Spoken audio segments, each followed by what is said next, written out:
Greenland, Iceland and the Faroe Islands. Countries of magical natural beauty and centuries-old culture in the North Atlantic.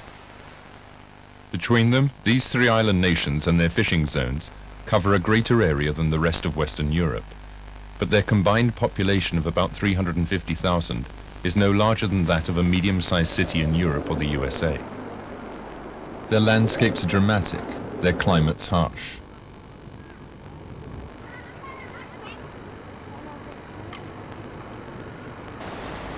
Only the flat strips of land along their coastlines are habitable.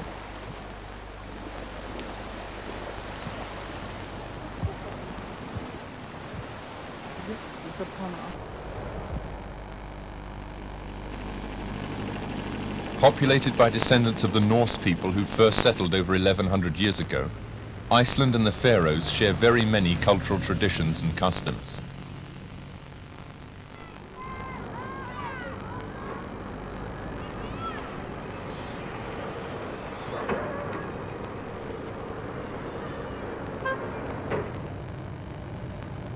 Greenland, with a population of only 53,000, and what is by far the largest island in the world, is mainly peopled by Inuits, who adapted to this cold country's incredibly tough conditions thousands of years ago. General levels of education in these countries are higher than in most other places in the world, but lifestyles today are still based on ancient cultural heritages.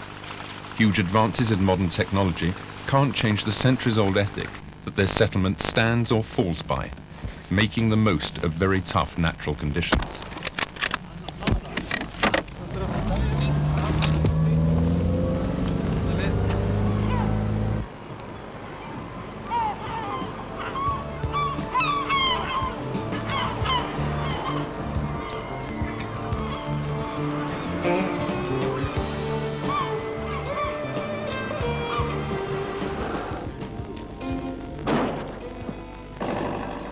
Verdensnaturfondens princip er, at vi har lov til en bæredygtig udnyttelse af naturens ressourcer. Skal vi sige, høste renterne og lade kapitalen stå.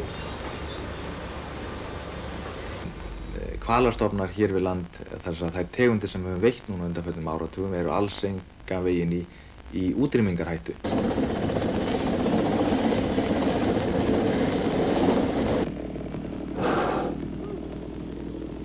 To say that one animal has greater value as an animal than another simply is playing God. We do have a cause. We are not rebels without a cause. It's a cause I think everybody should have. We have a very good cause. We do raise a lot of money on behalf of the whales. The regular adoption fee is $15. De er et firma i en protestindustri. De lever af protester. Við skiljum það ekki að einhverju menn út í heimi geti komið og sagt okkur að hætta að bjarga okkur.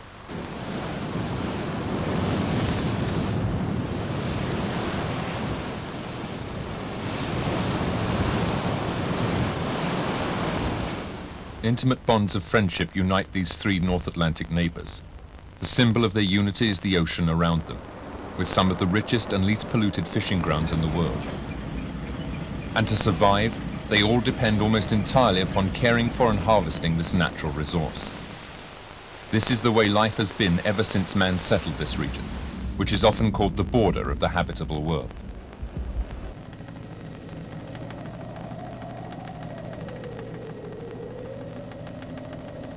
Mother Nature in the far north is sensitive, strict yet caring towards her human offspring.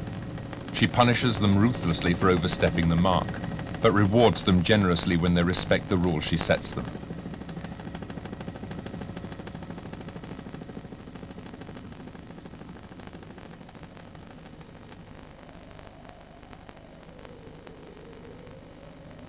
Generation after generation has had to accept nature's schooling. The people of the far north have learned to live with nature, to live from nature.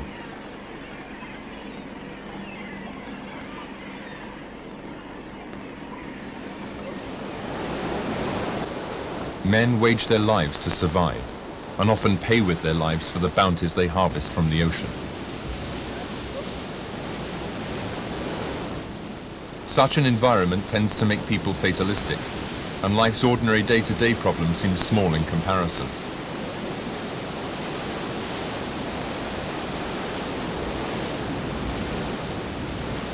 But various problems made by man himself are often more difficult to tackle. One such problem is the fierce debate about the mammals of the northern oceans. Marine mammals are a vital part of the ecosystem of the northern oceans, even though we still have a lot to learn about their role in the ecosystem as a whole.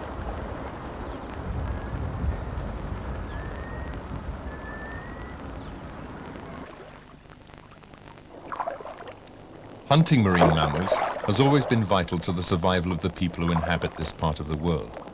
Now they have genuine fears about whether they will survive the concerted action by international protectionist groups who disapprove of these islanders' traditional way of life.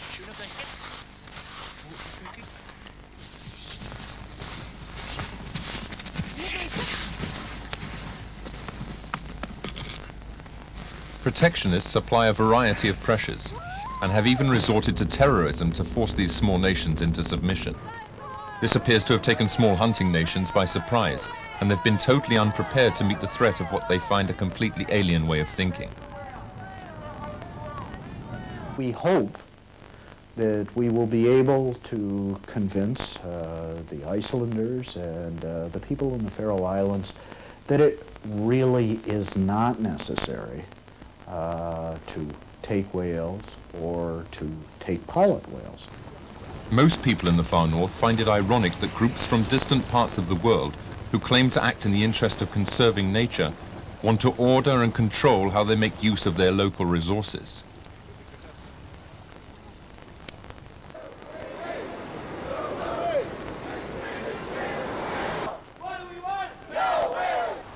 Málið er það að við hreinlega bara veiðimenn á norðurhjara veraldar, við hreinlega náum ekki upp í þessa blessaða verndunarmenn, hvað eiginlega að fara, því að ég fæ ekki séð það að það hreinlega bara skiptir nokkru máli þó að við séum hér að reyna að lifa hérna út á norðurhjaranum. Þeir ekki hafa líka getað komist upp með að segja okkur að hætta að veiða og vera að sketa það. Það verið skipta alveg gífurlega miklu máli að hætta að veiða örfáar hrefnur hérna á ári, en það eins og skipti heiminn minna máli þó að sé verið að eyðileggja hann með kjarnorkumengun út allt og allir menn séu drepnir út allan heim.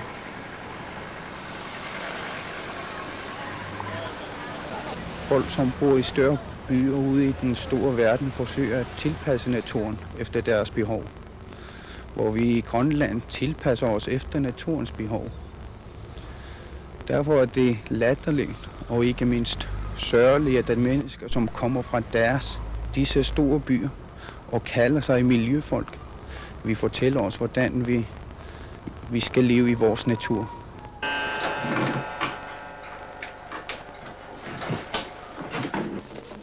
Numerous settlements in Greenland have depended for centuries on trading sealskins for various necessities. Campaigning by Greenpeace and other organizations against selling sealskins in Western countries has ruined these local economies.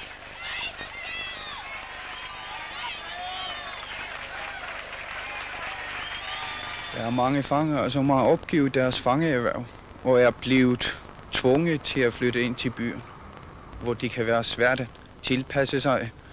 Så man kan nok se, at hele samfundet det lider under de problemer, som Greenpeace har skabt i sin tid. Sælskind kan ikke engang sælges i den store verden. Greenland's problem can be traced back to the protectionist campaign against the culling of harp seal cubs in Canada. Because in many languages the harp seal is also called the Greenland seal, world opinion has been led to associate the repeatedly condemned killing of cubs in Canada with the Greenlanders' traditional hunting of adult seals. This is a misunderstanding which protectionist organizations for some reason have not bothered to correct.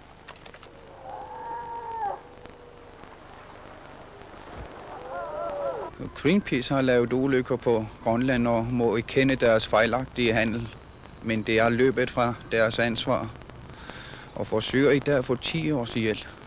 Det kan være, at Greenpeace tænker så stort, at de har glemt deres lille problem, men det er et stort problem for os.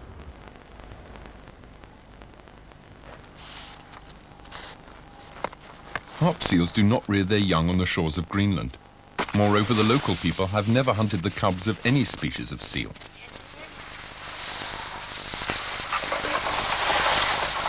Greenpeace mingani sorlu busannaun tungatsillu taamat takoqqusaarusiorn kukkusu uu isumaqarpu unapsitialu uu sorlu assiingtorpassuan malittarisqarpu ukioqanerasina tungavialu uumasunu assiingtun uu illarsuiniutiqarpuut tas Greenpeace una tassungaannavi taamat takoqqusaaruteqarna eqqungitsut uu isumaqarfiorpu sorlu malittaris assiingtut tamakkua uu namminnerluta saannikua uumasu illarsorniarsaaluit taa uumasuinna tassan illarsorniarneqingilkisian aama uu kinguassat aama siunissaaqarsaatilu aama tassan eqqarsaatiineqarnaat uumasuinnaarn tungasteqingiksina aama uu kinguassatsin tungasteqarpu. These are pilot whales, catches of which account for around half the entire meat production in the Faroe Islands. The pilot whale hunt has drawn angry reactions from protectionists in large industrial countries, who call this centuries-old Faroese tradition barbaric. Hunting of pilot whales is a highly developed and well-organized activity. Small boats drive the whales ashore, where they're killed by only the most expert hunters. Vi tar sera løgnestøv av disse fellesskaper som skulle være samgånger med en føringa og i strøyene for å velge naturene, måte doltsing,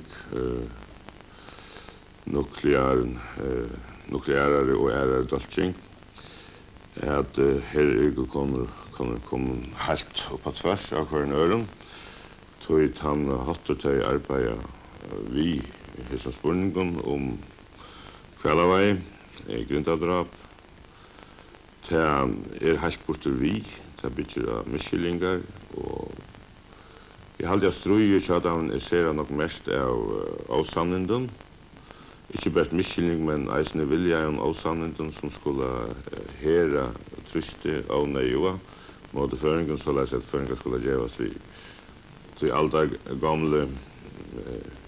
gamle grindadrapen, grindarakstrun og grindadrapen, som selvsagt avgjørelig.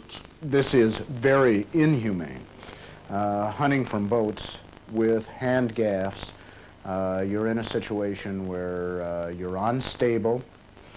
You try to gaff, you may have to hit an animal 4 or 5 times with a large hooked gaff, and certainly that is not humane. You can say that in the old days it was so imperative that we really got the meat, that really you kill them by whatever you had, really. I mean, I don't say that it was very unregulated, but you should have them, even if you had to use a harpoon, you would take them. What we have done now is really that we say you are only allowed to kill it if you can do it in what we call in a humane way. That's really the difference, and that means that we now demand that they meet the usual standards for hunt in most countries around us. Men til har føringar ikke funnet fram til droppsfatt og bedre, ganger sjåtare og minne pøynefotle for jorden. A stopwatch timer was used to find out whether Greenpeace's accusations were correct. The whale was dead after precisely 5 seconds. Summer 1988, the Faroese pilot whale hunt. Around 200 whales were caught in this incredibly efficient maneuver. Only 15 minutes elapsed between first driving the whales ashore and killing the last ones. Catches are shared out proportionately between all the inhabitants of the settlements. Protectionists claim that these catches are driving the North Atlantic pilot whale stock to extinction. Scientists reject this view outright, since the Faroese only catch enough to meet their own needs, from a total stock estimated at close to 100,000 whales. It is understandable that people from other countries, who only buy their meat ready cut and packed from a supermarket, could well find these scenes disturbing. But no modern methods of slaughter will ever make the inside of a slaughterhouse attractive.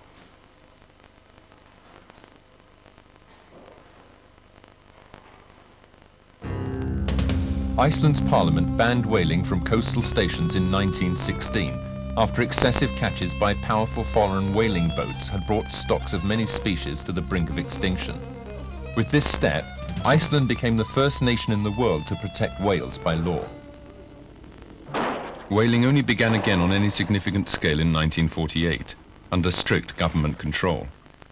Iceland's average catch was 380 large whales a year from the end of World War II until 1986, when the International Whaling Commission suspended commercial whaling for a 4-year period. There was also a traditional catch of around 200 small minke whales a year, which supported a number of villages around Iceland's coast. No catches have been made since 1985, and there is a sense of despair in the villages which used to depend on the minke whale for their livelihood. Hrefnan hefur verið okkar líf hér hérna í síðastliðin 15-20 ár og við verðum mjög fyrir barrinn á þessu. Þetta við skiljum bara ekki samhengi í þessu banni. Iceland has not caught any whales on a commercial basis since 1985. In accordance with the regulations and approval of the International Whaling Commission, Iceland's Marine Research Institute has had a limited number of whales caught each year for biological analysis. Scientific whaling has been fiercely opposed by protectionist groups who demand that Iceland should stop whale research or suffer the consequences.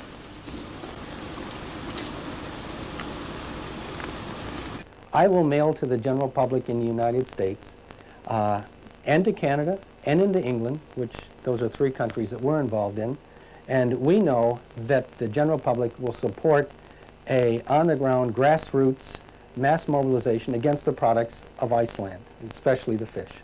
Hvis den islandske regering ikke beslutter sig til at stoppe fangsten, så vil vi sammen med andre organisationer, internationale organisationer, stærkt overveje at iværksætte en fiskeboykot af islandske fiskeprodukter. Iceland hopes that the International Whaling Commission will evaluate the results of this research and reach a scientific decision on whether commercial whaling may be resumed at the end of the moratorium. Although small on an international scale, Iceland's whaling has had considerable economic importance for such a small society. Proportionately, the end of whaling has cost Iceland in export revenues as much as it would cost the United States if its entire automobile industry was shut down overnight.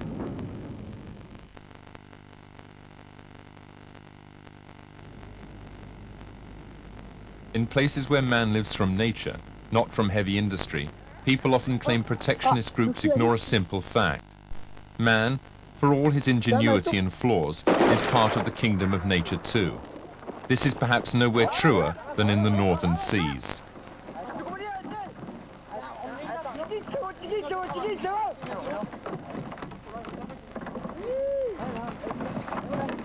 Tastes vary. No doubt a lot of people don't find this a very tempting dish. But for the hunters of the far north, it's literally the most natural thing in the world. For them, a fresh cut of raw whale meat is a delicacy, a real treat.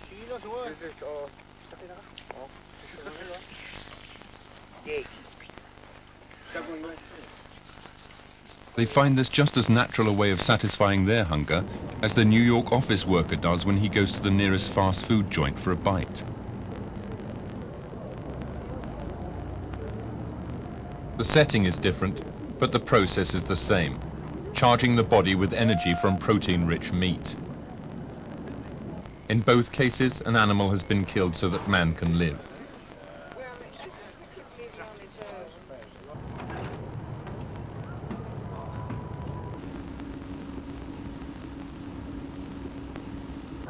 In September 1987, a sabotage squad was sent to Iceland by Paul Watson, leader of the extremist group Sea Shepherd.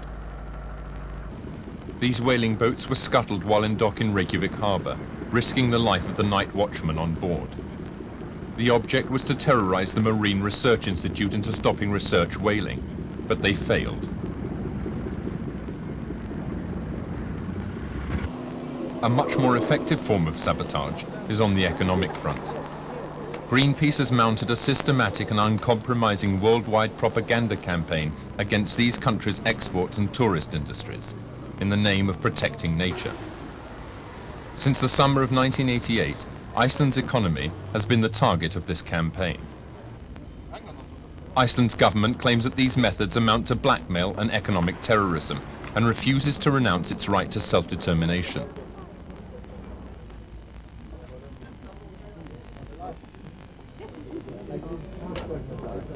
Mikið af þessu fólki býr í löndum þar sem mengun skelfileg og mengunin frá Evrópu, Ameríku ógnar öllu lífríki hér í Norðurhöfum.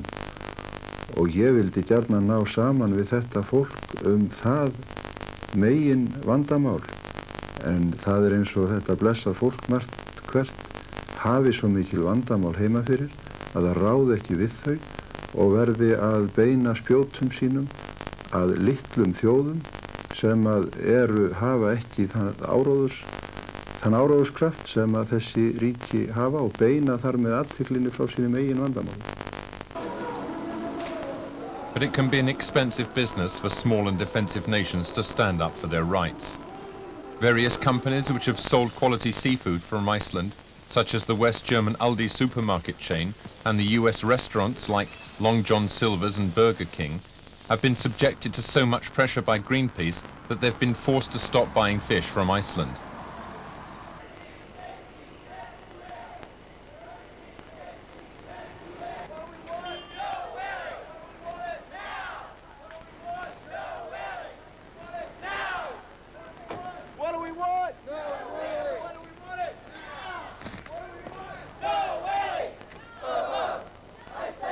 Economic terms are all relative. Iceland's loss can best be illustrated by comparing the economic catastrophe caused by Greenpeace with the natural catastrophe in the Westman Islands in 1973, when a volcanic eruption began without warning on the edge of the town. Nature wrought havoc for months on end, and the world watched in suspense, full of compassion and involvement. Icelanders find it particularly objectionable to be accused of maltreating their natural resources. Internationally recognized for their conservationist policies, the Icelanders are proud of living in one of the least polluted countries in the world and make a priority of keeping it that way.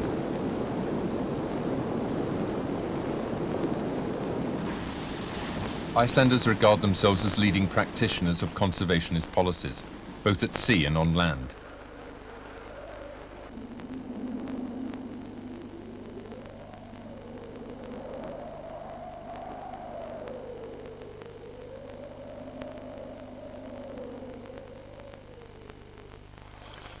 Iceland's measures to protect the ocean against all kinds of misuse have not always been accepted by larger nations.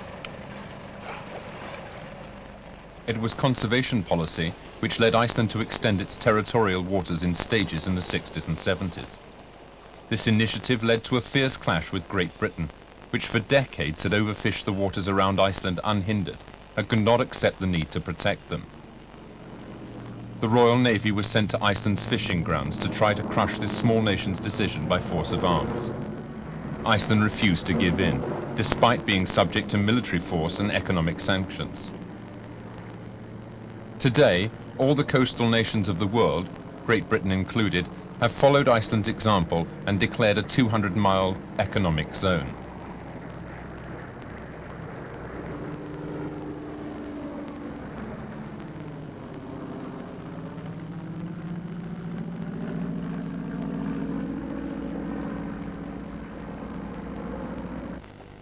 The task of the Icelandic Marine Research Institute is to conduct continuous studies of marine life and put forward proposals for using it sensibly. Research into whale stocks is only one aspect of many in Iceland's long-established policy of attempting to understand and protect the natural marine kingdom. Many other nations participate in this research program, which is one of the most comprehensive ever conducted into whale stocks. Protectionist groups, however, oppose it bitterly, even though it's been accepted by the International Whaling Commission, which has sent all the findings for discussion. It has brought the groups together again with a much greater commitment, if it was possible, than before, because we were so close to victory for the whales, and then we see a con job like this, that somehow they want to take 40 whales and get some bona fide science out of it, to which I would say, bull. It's a con, and the government's going to pay if they really try to proceed with that scheme. Our people in Washington have been very clear on this. I honestly believe that the Icelandic research proposal, one, is really not needed in terms of the scientific research. We suspect that the real reason that the Icelandic proposal was put into effect was to allow Iceland to continue whaling commercially through the period of the moratorium. You are undoubtedly aware of the Icelandic scientific program being criticized by several groups like Greenpeace as simply being an attempt to continue commercial whaling. What is your opinion on that? Well, I'm familiar with the Icelandic plan. It is not something that I'm directly involved with, but I am familiar with it, and I'm also familiar with the background of its development. And my impression from knowledge of this sort is that it's a sincere attempt to understand the oceanic ecosystem upon which the survival of the Icelandic people depend. I truly believe from my knowledge that this is not an attempt simply to continue exploitation. I've been privileged to lead a multinational veterinary study of the health status of large whale populations in the North Atlantic, and the purpose of the work is it's conservation science in which we are attempting to characterize and identify those factors which tend to suppress the productivity of large whale populations. It's our view that there are a number of natural disease problems in these populations that remain to be adequately characterized and used as a basis for formulating management and conservation strategy. When the International Whaling Commission agreed to a 4-year moratorium on commercial whaling from 1986 to 1990, it also obliged member nations to contribute to a general assessment of world whale stocks. By the time the moratorium went into effect, Iceland had already conducted regular research into whales for many years, and the IWC's scientific committee agreed that this work should be stepped up significantly. But Iceland's research plan caused an immediate controversy, particularly for the limited catch of whales it planned in order to conduct biological studies upon them.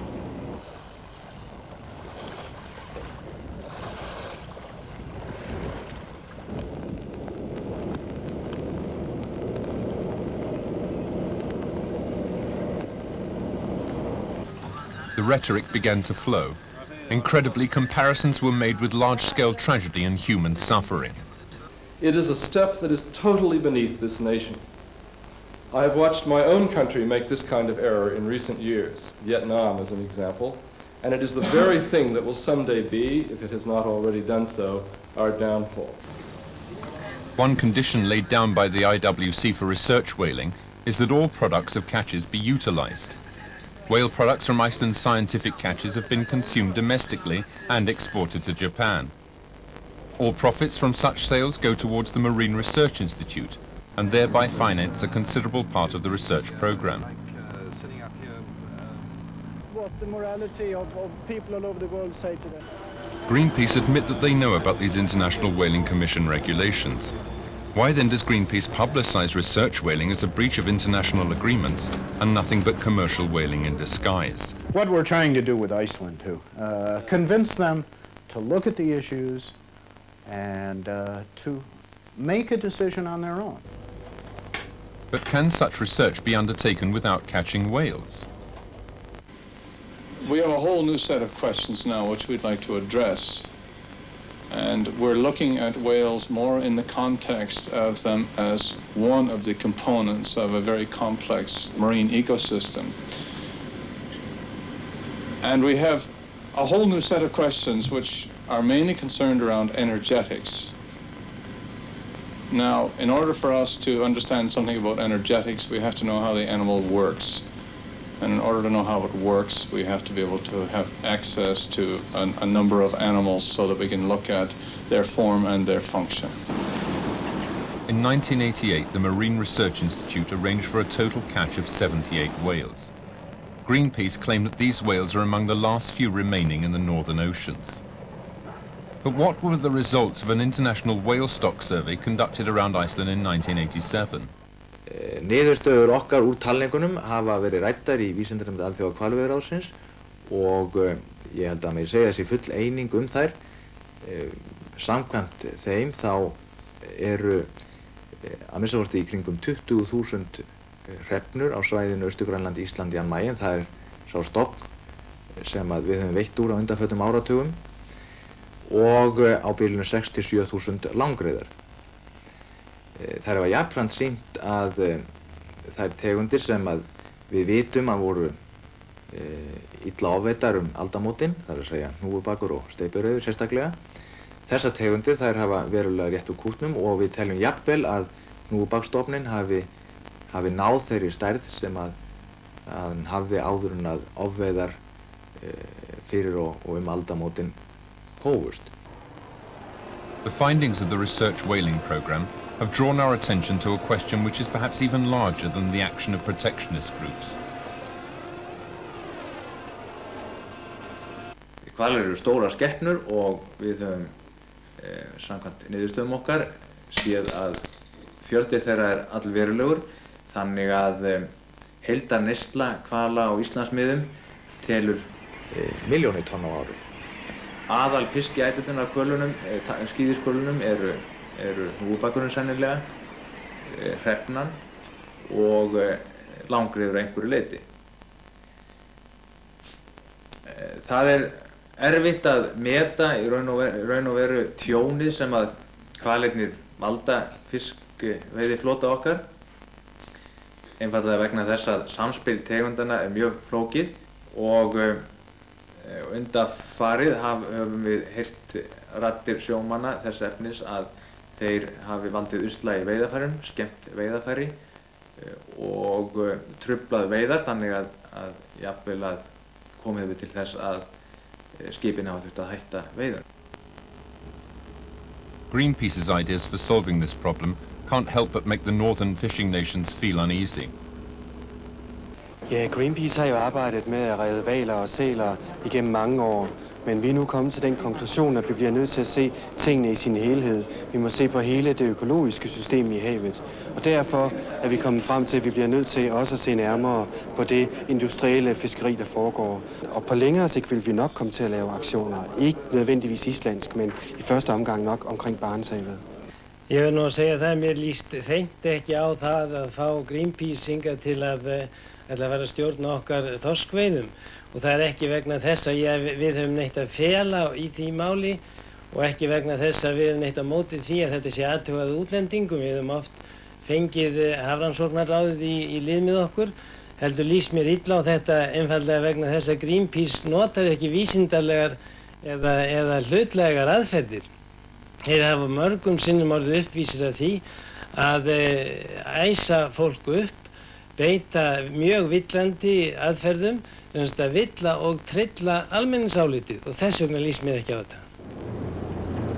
The ideas for conserving nature put forward by Greenpeace don't leave much room for man himself. Leif Bledel, a well-known Danish journalist, has investigated just how Greenpeace goes about its business. Jeg begyndte at undersøge Greenpeace, fordi jeg synes, at det var en afskyelig kampagne, de var med i mod sældrabene oppe ved Newfoundland. Og jo mere jeg undersøgte forholdene, jo mere blev jeg klar over, at de brugte simpelthen svindel og bedrag. Let's take a look at a few examples of Greenpeace's tactics. This is a part of the Greenpeace propaganda film against the Canadian seal hunt. This scene caused a worldwide outrage against the supposed barbarity of Canadian hunters towards defenseless animals. It is the film that was shown is definitely a false scene. For one thing, a real hunter would not do what was performed on that film. The whole scene was not right compared to how the real hunters would go about hunting. It was very cruel. The hunters would not hunt the seals during while they're feeding the young ones. So this is not right either. Professional film editors are in no doubt that this episode was staged by a film crew. the face of the man who plays the hunter is made unrecognizable. The episode with the same cub and mother seal is apparently repeated over and over again to allow filming from many different angles. These films were shot in March 1978 and produced remarkable results. It is really incredible the kind of effect that the Greenpeace has on the sealing economy in Canada, because now they have been so successful in destroying the sealing economy, and now we have the seals are overpopulated. They have done a great deal of damaging by unequalizing the situation altogether. The Greenpeace movement, they have done a greater damage than anybody could ever imagine. More than a decade later, exactly the same footage appeared in a Swedish TV documentary, implying that it was now connected with Norwegian seal hunting on the Arctic island of Jan Mayen and the East Greenland coast. The staged seal hunt worked again, the world was shocked, and Norway was internationally condemned. One of the most serious falsifications of this kind is a myth created in the 60s and later exploited by Greenpeace and other protectionist groups that seal hunters skin the animals alive. The Western media swallowed the story whole, and filmed evidence was televised around the world. Canadian Gustave Poirier was the film crew's guide across the ice. Under oath, he later testified before a Canadian parliamentary commission that he had been paid by the film crew to torture and flay the seal alive in front of the cameras. But the media took little notice of his confession. The effect of the falsification was to leave the world still apparently convinced that seals are skinned alive in large numbers by hunters. Well, the fact that should be known by anybody is the fact that we will not rest until we find out who is behind all this. That is damaging the innocent groups, the minority groups. It is not acceptable. We will not accept it, nor will we rest until we find out who's behind all this. Now the world is hearing about Australian farmers who are accused of taking particular delight in torturing their national symbol, the kangaroo. The tactics are the same as those used in the anti-seal hunting campaign. Leif Bledel has investigated one such film from Greenpeace. Jeg bliver opmærksom på, at lederen af den kampagne, en Mr. Trevor Daley, en australier, han skrev til europæiske politikere, at han forfærdelig gerne ville vise dem en film om, hvordan denne jagt på kænguruer fandt sted. Og det var helt åbenbart, at der var svindeloptagelser i den. På den måde, at der var optagelser af mishandlinger af kænguruer.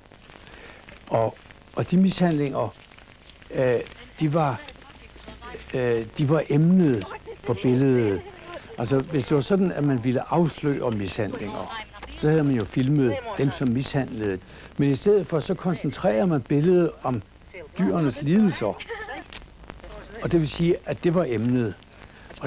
Og det er jo helt klart, at sådan noget, det er instrueret. Fotografen og lydmand og det hele står ikke opmarcheret der, medmindre man ved, hvad det er, der skal filmes. Og det skrev jeg så om, at jeg havde fået fingre i en dom, der var faldet i Brisbane i Australien over de 2 mænd, der udførte mishandlingerne. Og den dom fortalte soleklart, der var referat af, hvad disse mænd havde udtalt, at de var blevet lejet af filmholdet, og de skulle gøre sådan, og de skulle gøre sådan, og de havde fået så meget for at lave disse mishandlinger og arrangere det hele. Mr. Trevor Daley i Australien kendte den dom. Det vil sige, at de var vidne om, at der var begået svindel. Og alligevel brugte de filmen. Det giver jo alvorlig mistanke til et foretag som Greenpeace. The Danish newspaper Information, which is well known as a supporter of environmentalist causes, felt obliged to speak out after Leif Bledel's revelations appeared. In an editorial, it commented that there are probably few of Greenpeace's members or supporters who have realized the organization's change of position. Greenpeace's deliberate use of forgeries in its propaganda calls for a serious revisal of the organization. It is neither comfortable nor pleasant to face the facts when someone one has believed in and trusted proves to be unworthy of that trust. Methods like these are clearly lucrative for protectionist organizations, whether the issue involves whales or seals. So it's self-supporting. The more I mail, the more money I'll get in, and the more I'll be able to promote the boycott. It's definitely worked for the seals, and we know it's going to work the same for the whales. So if I was just in it for some kind of financial benefit, to go ahead and kill whales, because it's only going to make our organization bigger.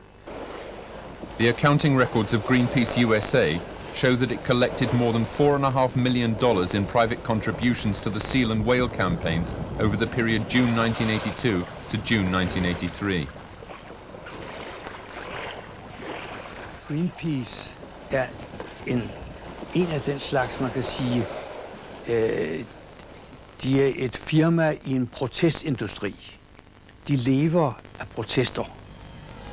De skovler ind med indtægter på deres sælkampagne, på at deltage i den.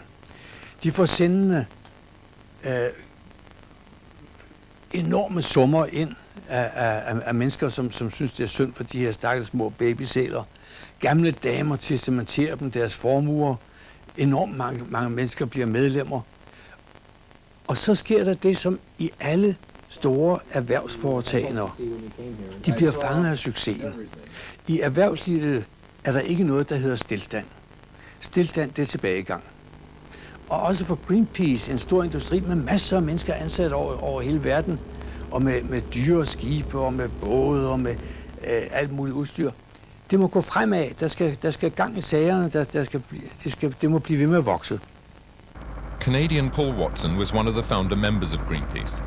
In March 1978, he admitted in an interview with CBC in Canada that Greenpeace primarily regarded seals as a fundraising issue, since it was easy to use them to involve people emotionally.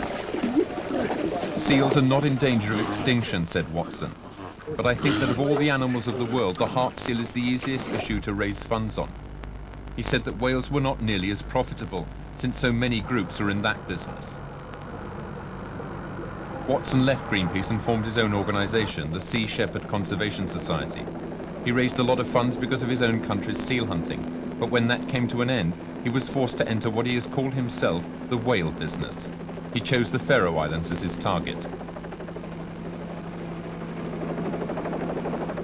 Anybody who condones the kind of atrocities that are taking place against pilot whales are, in my opinion, and in the opinions of millions of other people, barbarians. Feeling that his activities were not receiving enough coverage in the world press, Watson had this newsreel distributed to international TV news services. This is the Sea Shepherd, the Sea Shepherd, Sea Shepherd. Mayday, Sea Shepherd. Position 35 miles south, Suðuroy, Faroe Islands. Being pursued by gunboat. Receiving automatic weapons fire. Receiving fire. Mayday, Sea Shepherd. But was Watson actually being pursued by Faroese gunboats? Faroese authorities know nothing about the alleged incident. No coastal radio station in this northern part of the world has ever been able to confirm that such a message was sent. Animal scientists are astonished at many of the protectionist ideas about whales, which reflect the worldwide propaganda spread by Greenpeace and other groups. We do recognize that whales are different than other animals in that they are probably one of the most intelligent and sensitive group of species of animals on this planet. And I think that it makes the crime much more severe when you're dealing with an animal that one day that we will be able to communicate with. I'm absolutely convinced that we will be able to because of their very highly adapted brains. And one day when we do communicate with this highly intelligent animal, I'd like to do so, or my children, I'd like to have them in a position where they would be able to do so without the shame of having to, wipe out so many of them, having committed speciescide on these incredibly sensitive and intelligent creatures. Basically, the evidence now suggests that the toothed whales, which would include whales such as the sperm whale, the killer whales, and the smaller cetacea such as dolphins and porpoises, that these are relatively intelligent animals, meaning that they rank in their intelligence somewhere between the that of a dog and a chimpanzee. Certainly they are not as intelligent as the primates, but they are more so than many other animals. However, the large baleen whales, which are the principal target for exploitation, and are a different type of whale and appear to be more similar in their habits and their ability to communicate, for example, or their intelligence, if you will, more similar to the domestic animals such as the cow or horse and so on. So that in general there has been a tendency, I think, for humans to overestimate the intelligence of these animals based upon sort of an anthropocentric viewpoint. But to say that one animal has greater value as an animal than another simply is playing God. I can't understand why people, say Christians for example, could support the Greenpeace movement, which makes the human beings lower than animals. But how have these groups of professional protesters who claim to act in the interest of protecting nature become as powerful as they are today despite their dubious methods? Så efterhånden så tegner der sig et billede af, hvordan de med en ufattelig dygtighed, det må jeg indrømme, en utrolig dygtighed, simpelthen styrer medierne. Jeg har læst nogle ting, som nogle af de Greenpeace-folk har skrevet, hvor de fortæller, hvordan de simpelthen dag for dag kan bestemme, hvad der skal stå i aviserne og bringe sig ting i fjernsynet, fordi de har det hele under kontrol. Hver gang de sagde, så nu går vi ud på isen, og nu starter vi den kampagne, så var der et her af journalister, som kom, og som bare vidste, at nu skulle de lave en historie. Og hvordan laver man lettest historie? Man æder råt, det man får af Greenpeace, så det gjorde de sig alle sammen. De journalister, der kommer der, det er sådan en slags landsknægte. De står til rådighed for Greenpeace, og Greenpeace koster rundt med dem og dirigerer dem. De har ikke nogen højere sigte, og de dræber ikke efter nogle sandheder om det ene eller andet, fordi de skal underholde. Og de ved godt, at underholdningen den ligger i at presse tårer ud af de gamle damer ved at vise dem billeder af disse små stakkels yndige, som man kalder babysæler, som forresten er nogle arige sataner. Man skal ikke få fingrene i nærheden af dem. Så bliver de bidt af. This famous photograph was said to have been taken on the ice floes 200 kilometers off the Canadian coast, and Bardo was supposed to have fought with her bare hands for the lives of her fur-coated friends. In fact, Bridget Bardot has never set foot on the ice off of Canada's coast, nor is she holding a live seal. Sources from Associated Press claim that the photograph was actually taken in a studio in southern France in April 1976. Stuffed seals seem to have played a highly effective role in the anti-seal campaign. A live seal would struggle and try to bite its captor, and biologists strongly suspect that this seal held by Paul Watson is either tranquilized or dead. One Greenpeace leader, Robert Hunter, later wrote in his book Warriors of the Rainbow that the seal campaign had only been a question of blood and death until Bridget Bardot joined forces with them. Then the campaign became a question of blood, death and sex. A more powerful combination could not be created, wrote Mr. Hunter.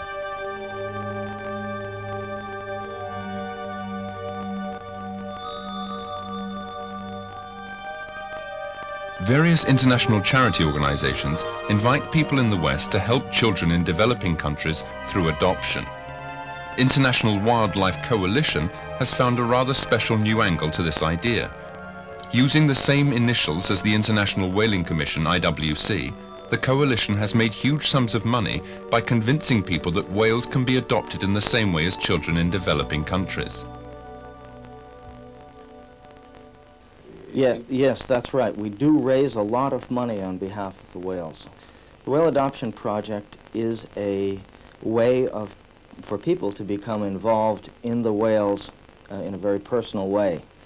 We are able to supply people with the names of the whales, and we are able to provide the parents who adopt these whales with information on their beginnings and on their lives. The regular adoption fee is $15, For children, it's $10. They certainly don't have difficulty raising that money. Greenpeace firmly deny using questionable methods in their propaganda campaign, but at the same time admit having produced all the material on animal torture shown in this film. Is it possible that protectionist organizations might be so preoccupied with the idea of making money, and therefore so far out of touch with their own purported ideals, that they could even be causing damage to the environment and massive human suffering through their actions? This is a question of conscience that must be answered by the organizations themselves and their supporters. The people of the far north are waiting for their answer. Når man har haft de oplevelser, som det har været for mig at sætte sig ind i de metoder, der er brugt af Greenpeace, og altså indimellem, at de har brugt ren svindel, så vil jeg jo ikke dermed sige, at det er noget, som de nødvendigvis altid vil gøre. Men jeg vil sige, at så følger man dem med den største mistænksomhed efter den dag.